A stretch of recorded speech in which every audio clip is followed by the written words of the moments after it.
The conference room smelled like recycled air and disappointment. Daniel Cross had been sitting in the same chair for 6 hours, listening to Counselor Vrath explain why humans were not quite ready for full membership in the Galactic Council. Again, your species shows promise, Vrath said, his translator making his voice sound like grinding metal. But you must understand our concerns. Earth is a Class 12 death world. Your people evolved in conditions that would kill most civilized species within hours. Daniel kept his face neutral. He had heard this speech 100 times in 15 years of diplomatic service. The Kalish representative always found new ways to say the same thing. Humans were too dangerous, too unpredictable, too violent. We have maintained peace for over 2 centuries, Daniel replied carefully. Our colony worlds have 0 military conflicts with neighboring species. Yes, Vrath waved one of his 4 arms dismissively, but peace maintained through self-control is not the same as natural peacefulness. You suppress your violent instincts. We simply do not have them. Across the table, 3 other alien delegates nodded. The Torvin ambassador actually made a sound that the translator rendered as agreement. Daniel felt something tight in his chest, but he pushed it down. This was his job. Stay calm, keep talking, build bridges. Perhaps we could discuss the medical supply agreement instead, Daniel suggested. The Outer Rim colonies desperately need. Of course they do, Vrath interrupted. Death world or biology requires constant medical intervention, another sign of your unsuitability for space colonization, if I may be direct. Daniel's aide, Yuki Tanaka, touched his arm gently under the table, a warning. He took a breath and nodded. The supplies would save lives, he said. Simply, we will consider it, Vrath said, which meant no, after proper review of security implications. The meeting ended like all the others. Handshakes that meant nothing, promises to reconvene.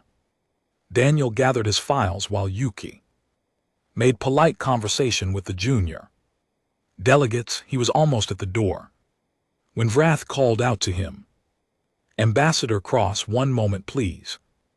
Daniel turned. Vrath was smiling, which looked strange on a Kalish face. I wanted to mention, purely as a courtesy between diplomatic colleagues, that our survey ships have been mapping the Outer Rim territories, standard practice, you understand, making sure all borders are properly documented. Something cold settled in Daniel's stomach. Survey ships. Military survey ships, technically, Vrath said casually, but nothing to concern yourself with. We simply like to know what is where. Your colony on New Edmonton is quite impressive, by the way. So many civilians in one location. Very trusting of you. Daniel felt his hands curl into fists. He forced them to relax. The Outer Rim is neutral territory under the covenant. Of all covenants, Vrath made a dismissive gesture. Words on paper. What matters is capability, Ambassador. What matters is who can actually maintain order. He leaned closer. You are being paranoid. Very typical of Deathworlders, this suspicious nature. We are friends here. Allies. Of course, Daniel said through teeth. Thank you for the information. Outside the conference room, Captain Nora Reeves was waiting. She commanded the small fleet escort that protected diplomatic missions. Her face told Daniel everything before she spoke. You heard, he asked. Fleet intelligence has been tracking Kalash warship movements for 3 weeks. Nora said quietly, they have 64 capital. Ships moving toward human space, that is. Not a survey mission, Ambassador. Maybe they are just exercises. Nora looked at him like he had suggested. Flying without a ship, Daniel, they are. Positioning for invasion. You know it, I know it. We need more time, Daniel started. Walking toward his office, 200 years of peace, we cannot throw that away because of ship movements and suspicions. It is not suspicion when they tell you. To your face, Nora argued, keeping pace. Vrath just threatened new Edmonton. He hinted, he implied, that is what diplomats do. Daniel reached his door and palmed it open. I need to send another proposal to the Kalash High Command, something they cannot refuse. They have refused everything for 15 years. Then I will find something new to offer. Nora grabbed his shoulder, stopping him.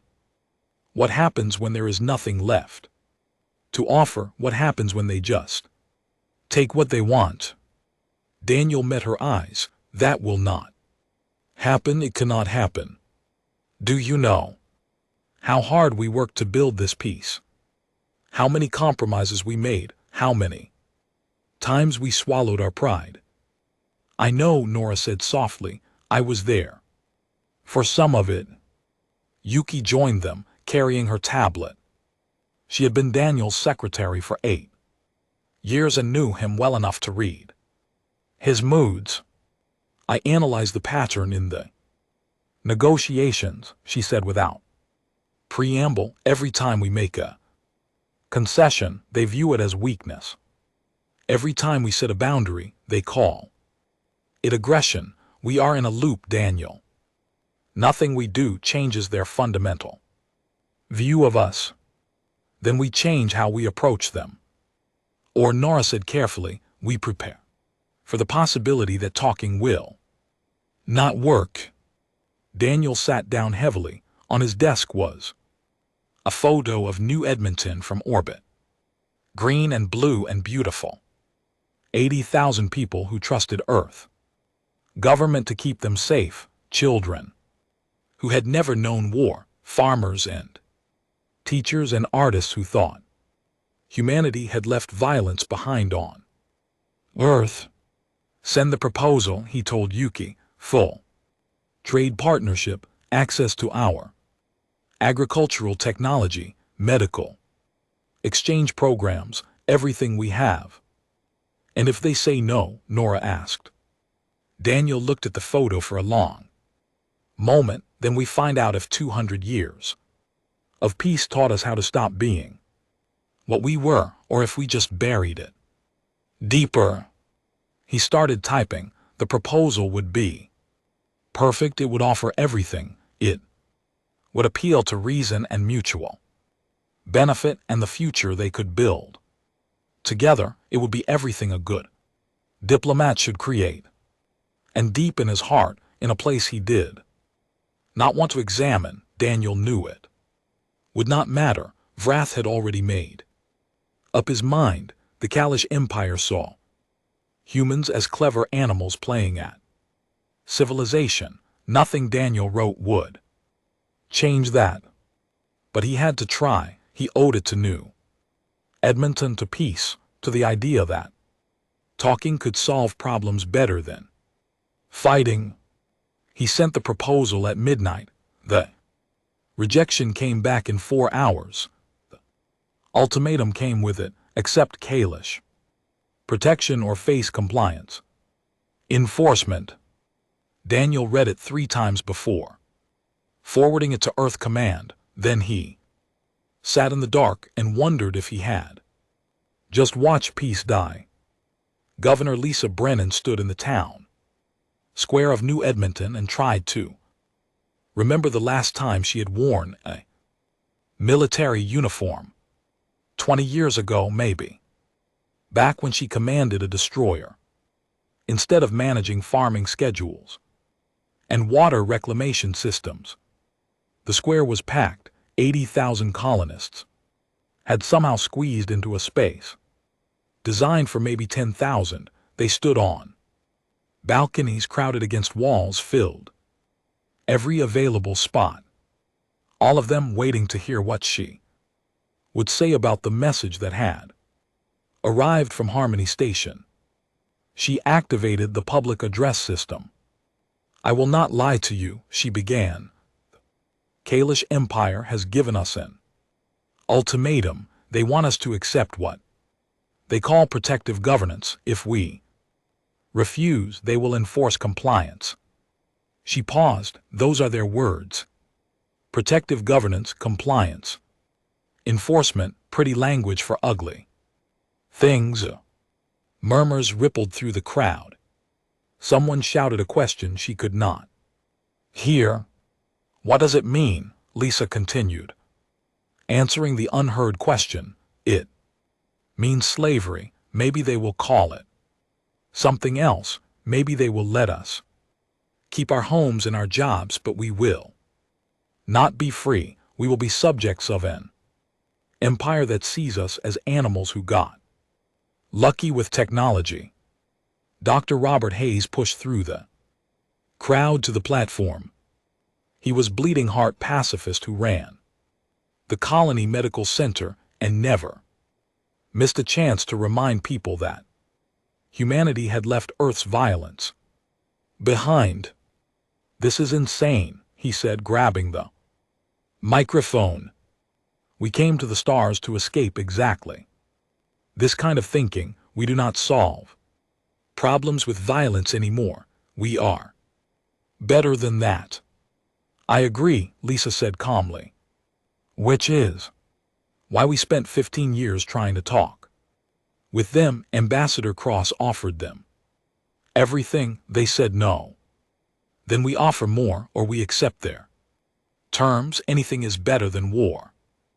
Robert's voice was shaking. "I left Earth because I was sick of violence, sick of killing. I will not watch this colony throw away everything we built." "What did we build, Robert?" Lisa asked. "We built farms and schools and homes. We built a community. Are you willing to give that to people who think you are too stupid to govern yourself?" "I would rather be alive. Alive and on your knees." Lieutenant Amy Parker joined them on the platform. She was young, maybe 25, and responsible for the Colonial Defense Force, a volunteer militia that drilled once a month and never expected to actually fight. "I ran the numbers, Doctor. Under protective governance, we lose our voting rights, we lose our property rights, we become wards of the Empire. They can relocate us, separate families, assign us whatever work they want." "That is speculation," Robert protested. "No, it is what they did to the Murin colonies 3 years ago. I read the reports." Amy turned to the crowd. "They did not kill anyone. They were very civilized about it. They just erased an entire culture in the name of protection." The crowd was getting louder. People were arguing among themselves. Lisa saw families having urgent whispered conversations. She saw fear and anger and confusion. "I am opening evacuation shuttles," Lisa announced, cutting through the noise. "Anyone who wants to leave can leave. No judgment, no questions. You have 6 hours to decide. And those who stay," someone shouted. "We fight," Lisa said simply. "We fortify. We make them pay for every meter of ground. We show them what happens when you mistake peace for weakness." The square erupted. Half the crowd was cheering, the other half looked horrified. Robert was staring at her like she had grown a second head. "You are going to get people killed," he said quietly. "They are going to get people killed." Lisa corrected. "We are just choosing How we die on our feet or on our knees. 6 hours later, Lisa watched the evacuation shuttles lift off. 3,000 people were leaving, mostly elderly. Some families with very young children. A few who simply could not stomach the idea of fighting. She did not blame them. Part of her wanted to be on those shuttles too. But 77,000 stayed, teachers who had never fired a gun, farmers who had never seen combat, engineers who knew how to fix water pumps but nothing about tactics. They stayed because knew Edmonton was home, because running felt worse than fighting. Amy was already organizing them. The mining crews were converting their equipment into improvised weapons. The cargo haulers were being retrofitted into armored transports. Every piece of construction equipment was being turned into a defensive tool. We have maybe 2 weeks before they arrive, Amy told Lisa in the command center. The space battle will happen first. If Admiral Wu can stop them out there, we might not need any of this. And if she cannot, Amy pulled up a holographic map of the colony. Then we turn New Edmonton into a nightmare. We know this ground. They do not. We use that. Lisa looked at the map. Every street was familiar. She had walked all of them. She knew the families who lived in each building. Now she was planning how to defend those buildings with explosives and ambush points. I sent a message to Kalish High Command, she said, told them they could still stop this, that we did not want war but we would not surrender. Did they respond? Yes, they said compliance is not optional. Resistance will be punished. Lisa laughed, but it had no humor in it. Punished like we are children who misbehaved. Her communicator beeped. It was a message from Admiral Wu at the fleet. Position short and direct. They are coming. We will hold the line as long as we can. Make every second count. Lisa broadcast the message to the entire colony. Then she put on the armor Amy had prepared for her. It felt heavy and strange. After 20 years, the rifle felt wrong in her hands. Everything about this felt wrong. But New Edmonton was home. These people were her responsibility, and the Kalish Empire had made their choice. Now humanity would make theirs.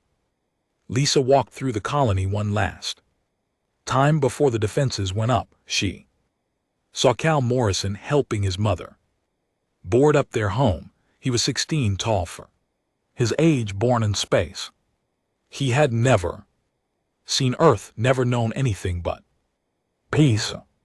Governor, he called out, is it true? We are really going to fight? Lisa stopped. Yes. Why could we not just talk more, find a compromise?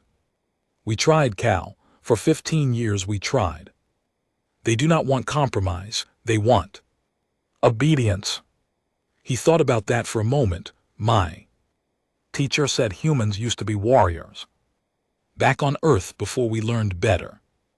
We did learn better, Lisa said. That is why we are fighting, because we know the difference between necessary violence and unnecessary violence. This is necessary. She left him there and continued her walk. The colony was transforming.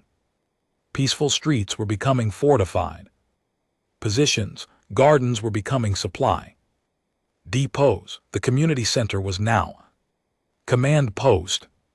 New Edmonton was ready for war, not because they wanted it, because they had no choice. And somewhere in deep space, Admiral Wu was about to learn if 200 years of peace had made humanity soft, or if they had just been waiting for a good enough reason to show what Deathworlders could really do. Admiral Sarah Wu had been staring at the Tactical display for 3 hours, 128 Kalish. Warships were approaching the boundary of human space in a formation that was meant to intimidate. Against them, Earth fleet had mustered 34 ships. The math was ugly. They are in range for communications. Ensign Rachel Kim reported from the communication station. She was the youngest officer on the bridge, fresh out of the academy, and trying very hard not to look terrified. Open a channel, Sarah ordered. All frequencies. I want everyone to hear this. The view screen flickered and showed High Archon Silvix. He was Kalish, which meant he looked vaguely reptilian with too many eyes and an expression that translated poorly to human understanding, but Sarah could read the arrogance easily enough. It was universal. Admiral Wu, Selvix said, his translator making his voice smooth and condescending.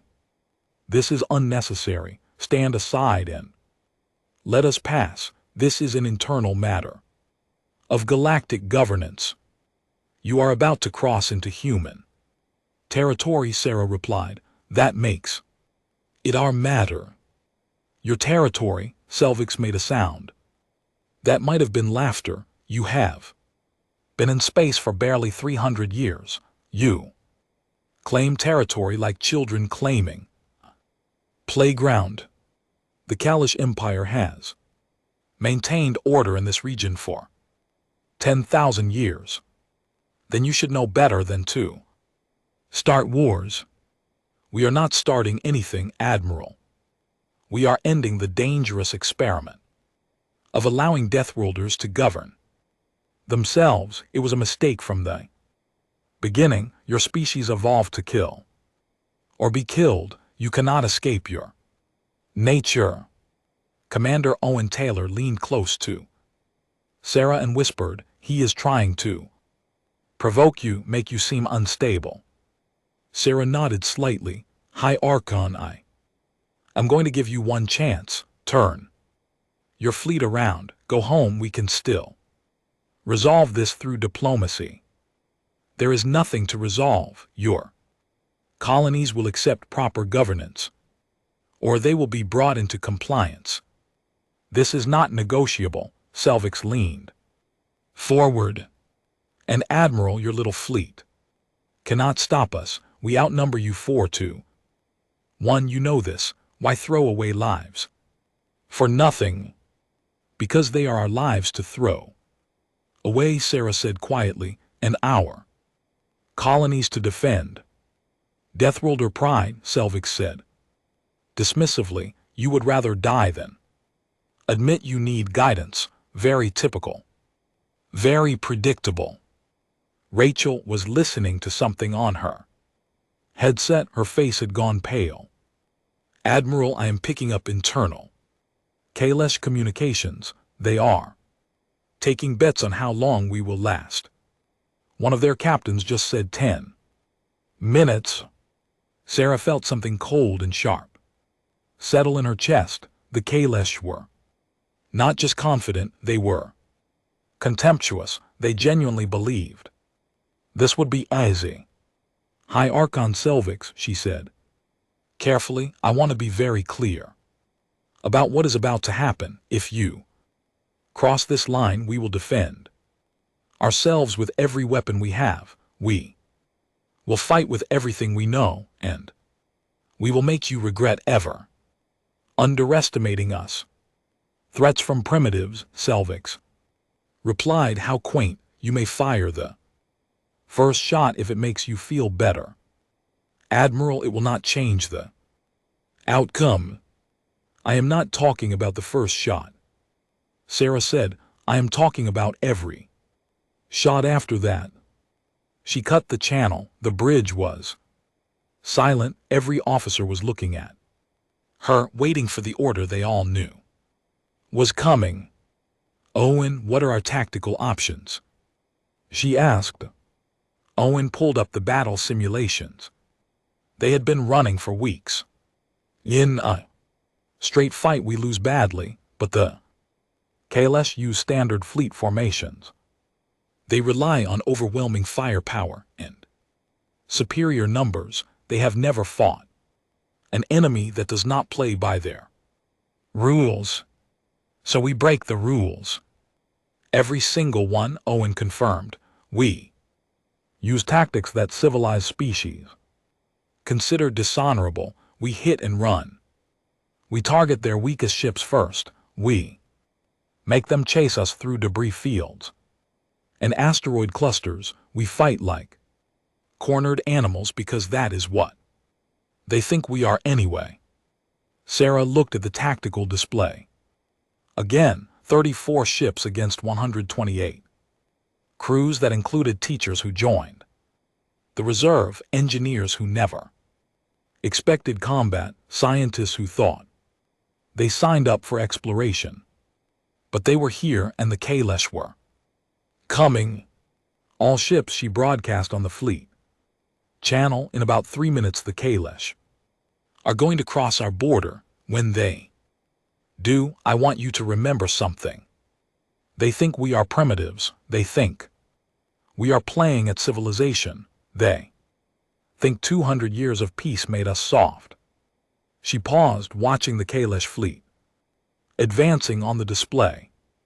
They are about to learn the difference between choosing peace and being capable of only peace. They are about to learn that humans who build are the same humans who destroyed. We just decided to build instead. Today they are making us choose destruction again, so let us show them what Deathworlders really are when you push them too far.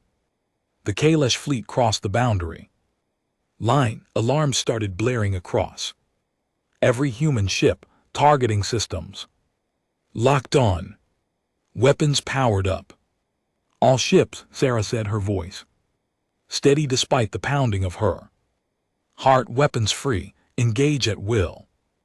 Make every shot count. And remember, we are not here to win pretty. We are here to make them bleed.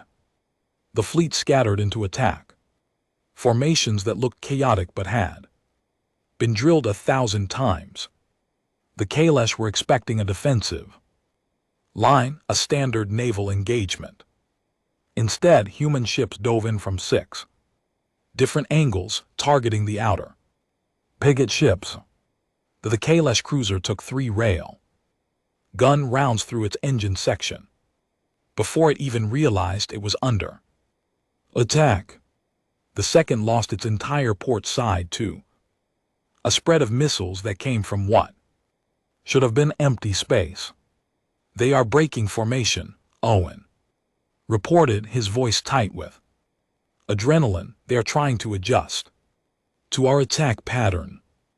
Do not let them, Sarah ordered. Keep them off balance, keep them guessing. On the view screen she could see the Kalesh fleet trying to reorganize. Ships were firing at targets that were no longer there. Captains were calling for support that could not reach them in time. The perfect formation was becoming chaos.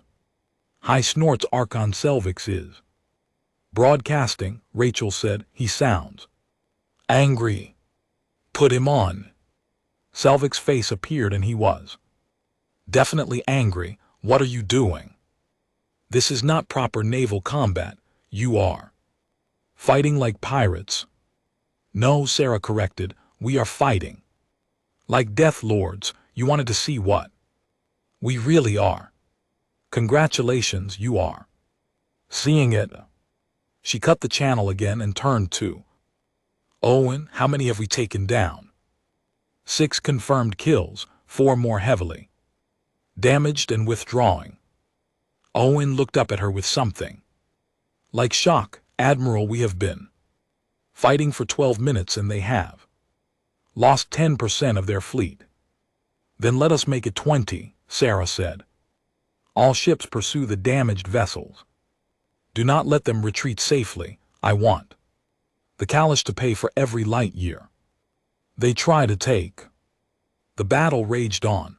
human ships darted through the Kalash formation like wolves, harrying a buffalo herd. They did not try to destroy every ship, they just made sure every ship paid a price.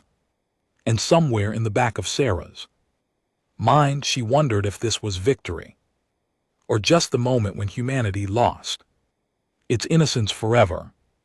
Lieutenant Henry Brooks gripped the controls of his fighter as explosions bloomed across the viewscreen like deadly flowers. His squadron was down to 6 ships from the original 12, but they had just crippled a Kalash destroyer with a bombing run that should have been suicide. Red 3, you still with me? He called over the squadron channel. Barely came the response from Sandra Price, a former commercial pilot who had been flying cargo freighters until 2 months ago. My port thruster is shot. I am leaking fuel, but I can still fly. Then stay tight, we have another target. Henry pulled up the tactical overlay. A Kalash cruiser was trying to break away from the main battle, engines flaring as it attempted to retreat. Command wants that cruiser, says it is carrying their communication relay. They want us to chase down a cruiser in fighters. Sandra sounded incredulous. That thing has point defense systems. That will shred us. Only if they see us coming. Henry grinned inside his helmet. Remember what we learned about their sensor blind spots?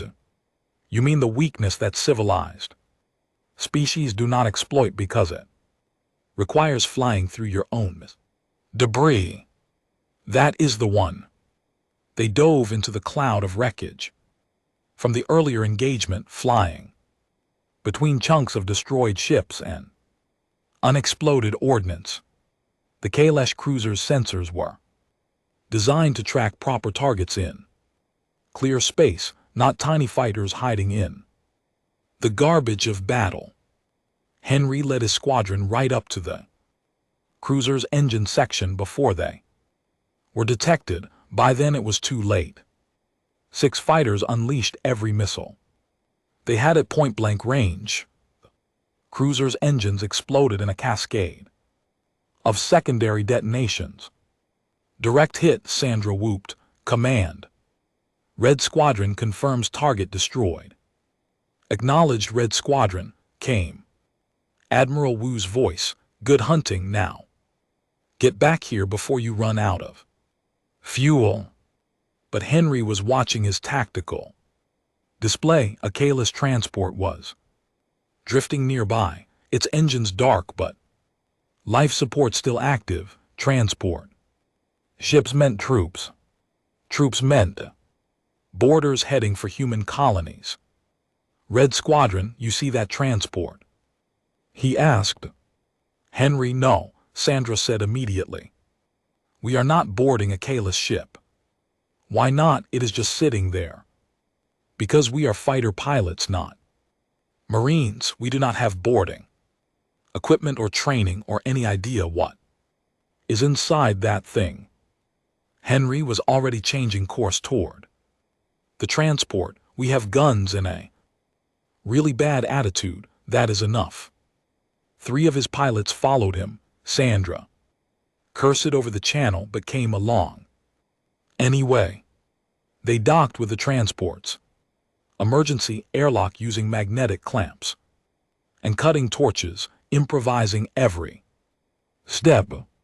Inside the transport, they found 40 Kalash soldiers in combat armor, weapons ready, waiting to assault New Edmonton. The soldiers stared at the human pilots, in their flight suits, clearly not expecting boarders. Private Mike Santos from the Marine detachment would have laughed at what happened next. The fighter pilots were not trained for close quarters combat.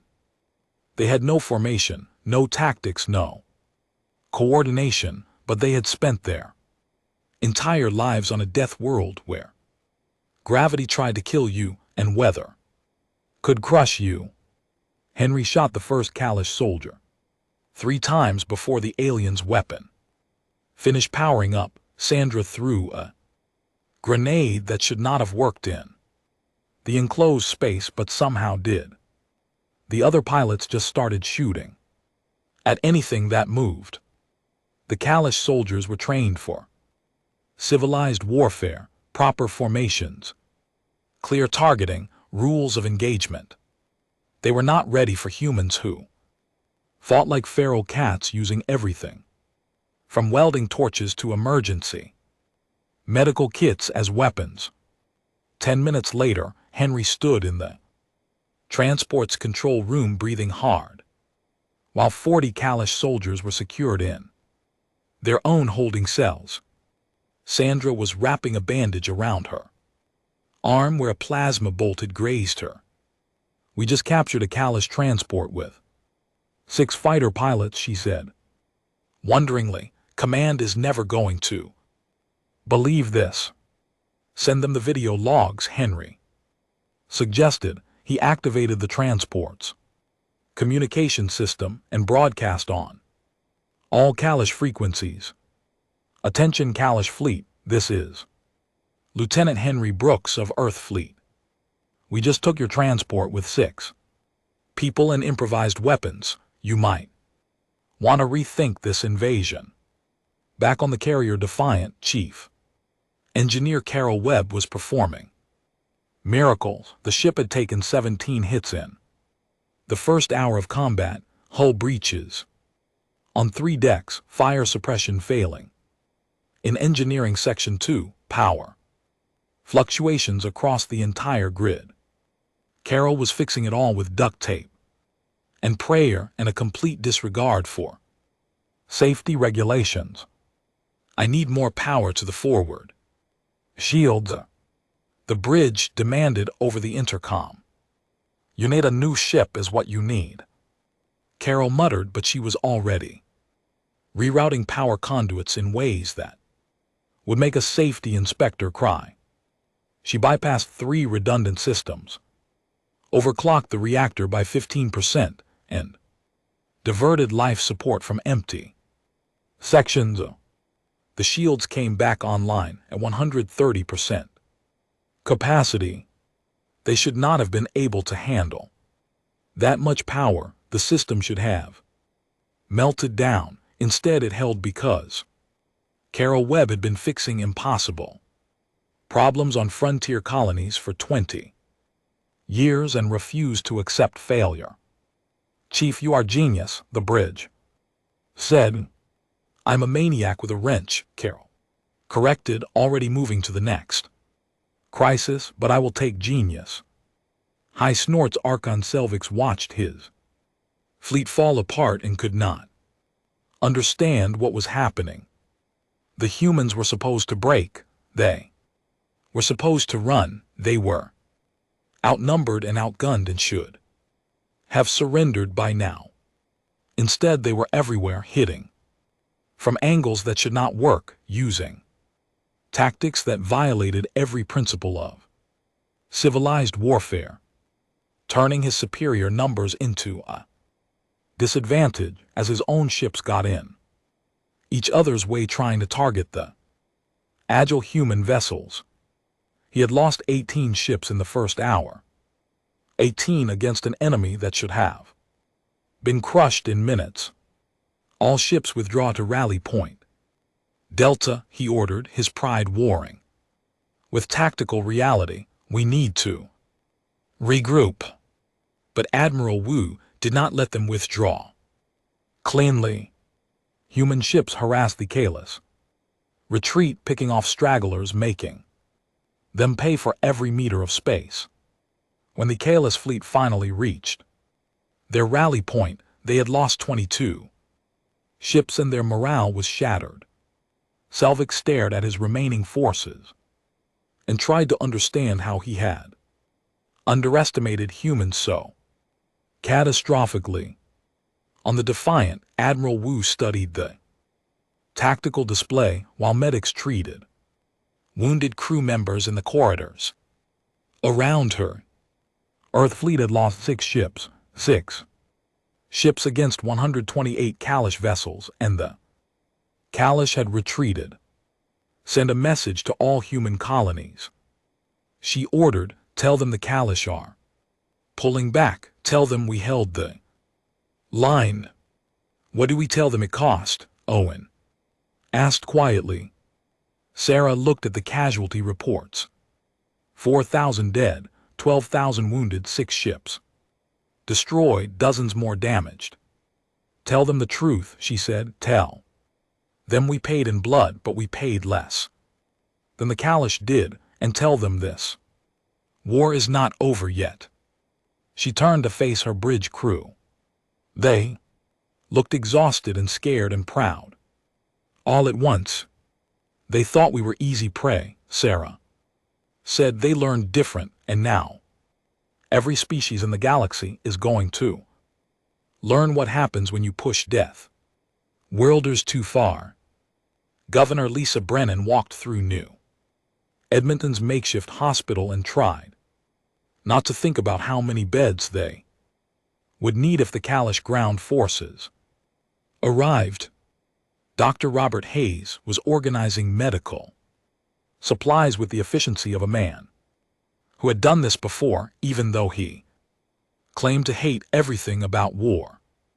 We have enough antibiotics for maybe 300 serious casualties, he said without looking up. After that we are rationing. Let us hope we do not need them, Lisa replied. Hope is not a strategy. Robert finally met her eyes. You know what is going to happen if they land troops here. People will die, children will die, all because we were too proud to surrender. We did not start this, Robert. No, but we could end it right now. Send a message saying we accept their terms. Lisa wanted to be angry, but she was too tired. You really think they would treat us well after we made them fight for us? After we cost them ships and soldiers? They would make an example of New Edmonton, you know they would.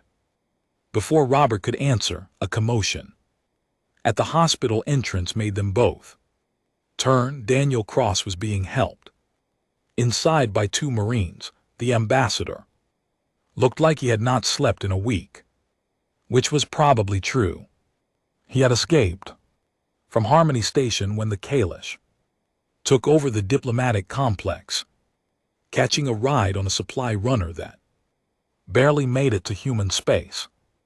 Governor Daniel said, trying to stand straight despite obvious exhaustion, I need to speak with you. They moved to a private office. Daniel collapsed into a chair and accepted the water Lisa offered. I talked to Counselor Vrath, he said. Before I left, I asked him why push this so hard? Why force a war nobody wanted? What did he say? He said they were afraid. Daniel laughed bitterly. Can you believe that?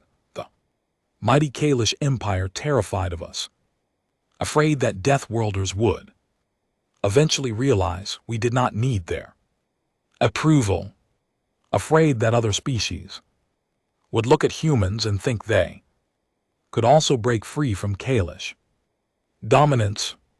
So this was never about protection or governance, Lisa said slowly. This was about keeping control.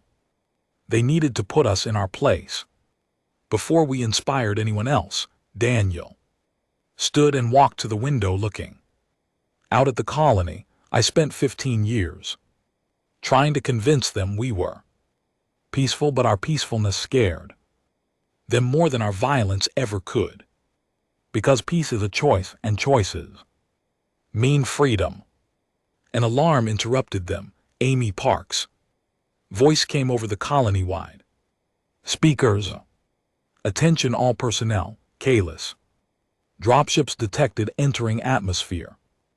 Multiple landing sites. Ground forces inbound. This is not a drill. Lisa and Daniel rushed to the command center. Amy had the tactical display.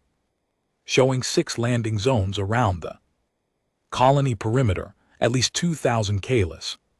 Soldiers, maybe more. They are avoiding our fortified positions, Amy reported, trying to land in the open areas and advance from there, which is exactly what we expected, Lisa said. She activated the colony defense network. All teams, execute Plan Delta. Show our guests what happens when they land on a death world. The Kalis thought they were landing in open terrain. What they did not know was that New Edmonton's farmers had spent 2 weeks rigging every empty field with surprises, mining charges disguised as rocks, irrigation ditches that were actually defensive trenches, grain silos that were now weapons platforms. The first dropship touched down in what looked like a safe meadow. The moment the Kalis troops deployed, shaped charges hidden in the grass detonated, turning the landing zone into a kill box. Half the squad was down before they realized what was happening. Civilian militia teams, you are clear to engage, Amy ordered. From positions around the colony, farmers and teachers and engineers who had been drilling for 2 weeks opened fire. They were not professional soldiers. Their aim was not perfect.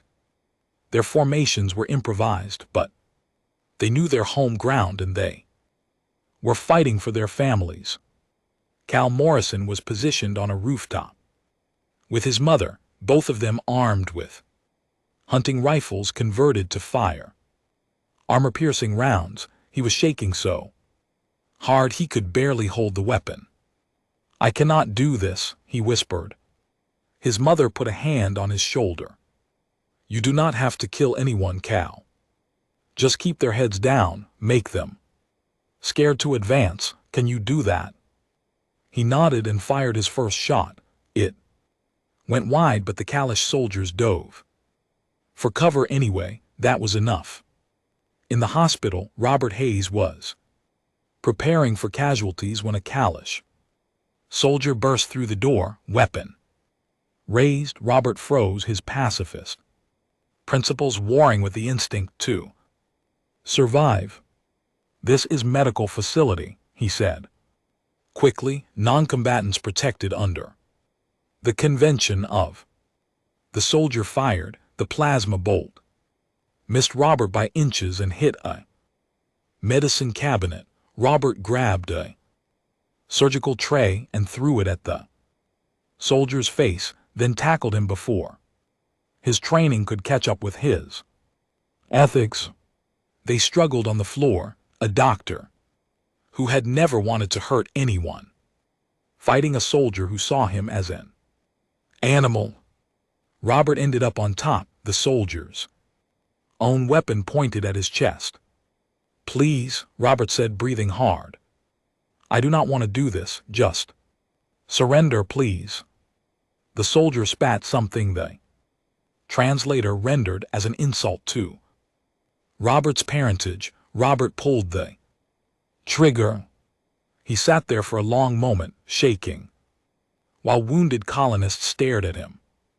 Then he stood up, checked that no one else was hurt, and went back to organizing medical supplies, but his hands would not stop shaking. Outside, the battle was going badly for the Kalish. They had trained to fight organized militaries with predictable tactics. They had not trained to fight an entire population that turned their home into a fortress. Lisa watched the tactical display and made real-time decisions. Redirect Team 7 to support the north flank. Pull Team 3 back before they get surrounded. Send the construction max to reinforce the eastern position. It was brutal and chaotic, and nothing like the clean warfare the Kalish expected. It was desperate people fighting with everything they had, using farm equipment and construction tools, and sheer stubborn refusal to quit. After 6 hours, the Kalish ground forces withdrew to their landing zones and called for extraction. They had lost 400 soldiers, taking exactly 0 objectives. New Edmonton had lost 82 people, and every single one of them was someone Lisa knew by name. Daniel found her in the command center. After the fighting stopped, she was staring at the casualty list and crying. Quietly, "We held them," he said softly. "I know," Lisa wiped her eyes. "Robert Hayes killed someone today, did you know? That, the most pacifist man in the colony, killed a Kalish soldier in the hospital. He will never be the same. None of us will. That is what they do not understand," Lisa said, anger cutting through her. "Grief, we did not want this. We tried everything to avoid this, and they pushed us anyway. Now they are learning the cost of their arrogance." She stood up and composed herself. There was work to do, wounded to treat, defenses to repair, families to notify. New Edmonton had survived, but the colony that emerged from the battle was different from the one that entered it. Harder, colder, more dangerous. The Kalish had wanted to prove humans were violent primitives. Instead, they had created exactly what they feared. High Arkan Selvik before the Kalish High Command and tried to explain the unexplainable. 3 weeks of warfare had cost the Empire 40% of its fleet, thousands of soldiers, and something more precious than ships: credibility. "The humans fight without honor," he said, knowing how weak it sounded. "They use tactics that civilized species abandoned millennia ago. They strike from hiding, they retreat when they should stand, they turn everything into a weapon. They are Deathworlders." Grand Executor Thas replied coldly. "What did you expect? Polite naval engagements. We outnumbered them 4-1, the simulations showed. Your simulations were based on fighting civilized opponents." Thas leaned forward in his seat. "You forgot what Deathworlders are. They are survivors. Evolution on that nightmare planet taught them to adapt or die, and you gave them a reason to adapt." Selviks wanted to argue, but the numbers spoke for themselves. The Kalish Empire was facing rebellions in 3 subject territories, emboldened by the human resistance. 2 allied species had withdrawn their support, afraid of human retaliation. The Empire's carefully maintained image of invincibility was shattered. "What are your orders, Grand Executor?" Thas was silent for a long moment. "Open negotiations, not because we want peace, because we need time to rebuild and plan properly. These humans have shown us what we are dealing with. Next time we will be prepared." But Selviks knew the truth. There might not be a next time. The galaxy had seen the Kalish Empire bleed. That could not be undone. Admiral Sarah Wu received the ceasefire proposal in her ready room aboard the Defiant. The ship was in dry dock, undergoing repairs that would take months. Around her, Earth fleet was doing the same. Every vessel was damaged, every crew was exhausted. "They want to negotiate," she told Owen, who had a bandage over half his face from a bridge console explosion. "They are calling it a mutual cessation of hostilities. What they are calling it is surrender, without admitting surrender." Owen replied, "Do we accept?" Sarah looked at the casualty reports. 17,000 dead across all engagements. 50,000 wounded, 21 ships lost, and those were just the military numbers. New Edmonton alone had lost 800 civilians. I will forward it to Earth Command. She said, but Owen, this does not feel like victory. Because it is not, it is just survival. He stood to leave then. Paused. Admiral, do you think we are still who we were before all this? Sarah did not have an answer for that. On New Edmonton, Governor Lisa Brennan walked through the reconstructed town square and barely recognized it, the cheerful plaza where people used to gather for festivals was now ringed with defensive emplacements. The fountain in the center was gone, replaced by a memorial wall with 800 names carved into it. Cal Morrison sat by the wall, his hand resting on his mother's name. She had died in the final Kalish assault, taking down 3 soldiers before a plasma bolt found her. Cal was 17 now, technically an adult. He wore a militia uniform and looked 20 years older than he had a month ago. Governor, he said quietly, is it true? The Kalish want peace.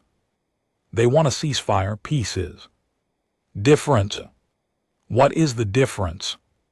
Lisa sat down beside him. Peace is when you do not have to sleep with a rifle next to your bed, when children can play without watching the sky for drop ships, when teachers can teach instead of training for combat. We do not have that yet. Will we ever have it again? I do not know, Cal. The galaxy knows.